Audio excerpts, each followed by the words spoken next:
മഹാരാഷ്ട്രയിലെ നവി മുംബൈയിലെ റെസിഡൻഷ്യൽ കെട്ടിടത്തിൽ ഉണ്ടായ തീപിടുത്തത്തിൽ 3 മലയാളികൾ മരിച്ചു. ഭാര്യയും ഭർത്താവും 6 വയസ്സുള്ള മകളും അടങ്ങുന്ന കുടുംബമാണ് മരിച്ചത്. പുലർച്ചെ 1 മണിയോടെയായിരുന്നു ഈ തീപിടുത്തം.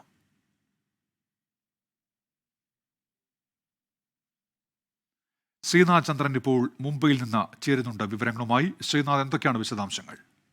ഉന്മേഷ്, ദീപാവലി ആഘോഷങ്ങൾക്കിടെയാണ് നാടിനെ നടുക്കിയ ഈ അപകടം സംഭവിക്കുന്നത്. അർദ്ധരാത്രി ഏതാണ്ട് 1 മണിയോടടുത്താണ് രഹേജ കോംപ്ലക്സിൽ വെച്ച് ഈ തീപിടുത്തം ഉണ്ടാവുന്നത്. നവി മുംബൈയിലെ വാശിയിലാണ് ഈ സ്ഥലമുണ്ടായത്. ആദ്യം 10ാം നിലയിൽ തീപിടിക്കുകയും പിന്നീട് 11ഉം 12ഉം നിലകളിലേക്ക് തീ പടരുകയുമായിരുന്നു. 12ാം നിലയിലായിരുന്നു ഈ മലയാളി കുടുംബം താമസിച്ചിരുന്നത്.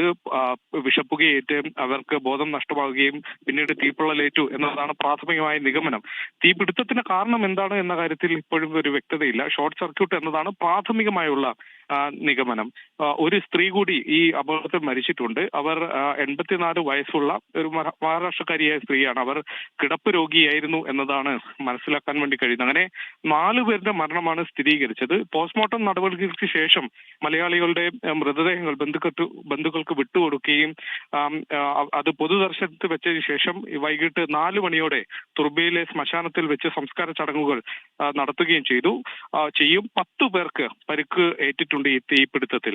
ഉന്മേഷ്, ശരി, വിശദാംശങ്ങൾ നൽകുകയായിരുന്നു ശ്രീനാഥ് ചന്ദ്രൻ ഇപ്പോൾ മുംബൈയിൽ നിന്ന്. ലോകത്തെവിടെയായാലും ഏത് സമയത്തും 24 വാർത്തകളും ഓഗ്മെന്റഡ് റിയാലിറ്റി പാക്കേജുകളും എക്സ്പ്ലെയിനറുകളും വിശദമായി കാണാൻ ഞങ്ങളുടെ യൂട്യൂബ് ചാനൽ നിങ്ങൾക്ക് സബ്സ്ക്രൈബ് ചെയ്യാം.